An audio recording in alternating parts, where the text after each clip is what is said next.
हर हत्या केवल जीवन का अंत नहीं होती। कुछ हत्याएं एक विचार की हत्या होती हैं, कुछ सपनों की और कुछ उस परिवर्तन की जो समाज को नई दिशा दे सकता था।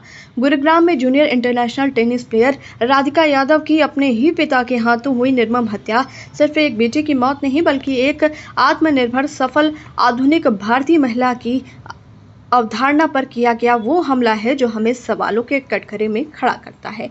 ये हमला उस नंगी सच्चाई को उजागर करता है कि हमारी सभ्यता के चमचमाते मुखौटे के पीछे अब भी पितृसत्ता की घुटन भरी दीवारें खड़ी हैं, जो आज भी स्त्री की सफलता को अपना अपमान समझती है। राधिका यादव सिर्फ एक खिलाड़ी नहीं थी, वो एक संघर्षशील युवती थी जिन्होंने अंतर्राष्ट्रीय स्तर पर भारत का प्रतिनिधित्व किया। चोटिल होने के बाद खेल से कोचिंग की राह पकड़ी और फिर खुद की टेनिस एकेडमी स्थापित की। लेकिन शायद यही आत्मनिर्भरता, यही उड़ान उनके पिता के लिए असहनीय बन गई। एक बाप जो कभी बेटी की सफलता पर गर्व करता था, समाज की बातों से इस कदर जर्जर हो गया कि एक दिन अपनी ही लाइसेंसी पिस्टल से रसोई में खाना बना रही बेटी को 3 गोलियां मार दी। ये घटना सिर्फ एक पारिवारिक कलह का चरम बिंदु नहीं थी, ये उस जहरीली सामाजिक सोच का विस्फोट था जो आज भी बेटी की कमाई को कमजोरी और पुरुष की नाकामी मानती है। गुरुवार की सुबह गुरुग्राम के सेक्टर 57 के एक पॉश इलाके में रहने वाली राधिका यादव अपने घर की पहली मंजिल पर रसोई में थी। घर के ही भीतर उसके पिता दीपक यादव ने पीछे से 3 गोलियां दाग दी। गोली चलने की आवाज सुनकर नीचे के फ्लोर पर रहने वाले चाचा कुलदीप यादव ऊपर भागे। उन्होंने राधिका को खून से लथपथ पाया और पिस्टल ड्राइंग रूम में फेंकी हुई मिली। आनंद फानंद में उसे अस्पताल ले जाया गया, लेकिन डॉक्टर्स ने उसे मृत घोषित कर दिया। पूरे मामले में जो बात सबसे भयावह है वो ये है कि आरोपी पिता ने इस कृत्य को ना अफसोस के साथ अंजाम दिया, ना किसी छल्लाहट में। वो चुपचाप राधिका के पास बैठा रहा, जैसे ये सब कुछ सोच समझ कर किया हो। उसने पुलिस को दिए बयान में जो स्वीकारोक्ति की वो हमारे सामाजिक ढांचे को शर्मसार कर देने वाली है।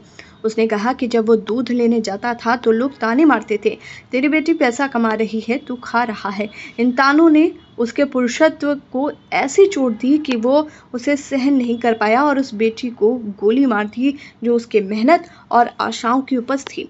यह प्रश्न सिर्फ दीपक यादव का नहीं है, सवाल ये भी है कि क्या ये वही समाज है जो बेटी बचाओ बेटी पढ़ाओ का नारा देता है, लेकिन जैसे ही वो बेटी आत्मनिर्भर बनती है उसे संदेह, नियंत्रण और ईर्ष्या की दृष्टि से देखने लगता है।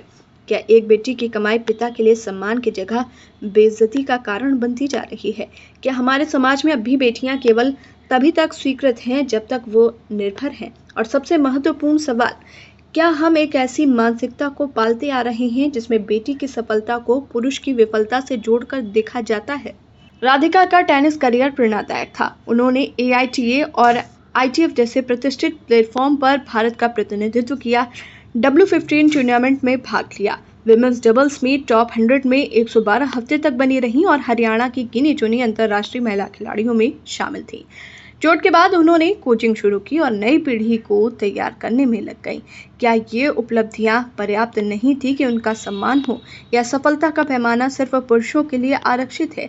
इस घटना में अपराधी केवल दीपक यादव नहीं है, अपराधी वो सोच है जिसने उसे ये यकीन दिलाया कि बेटी की सफलता पिता की हार है।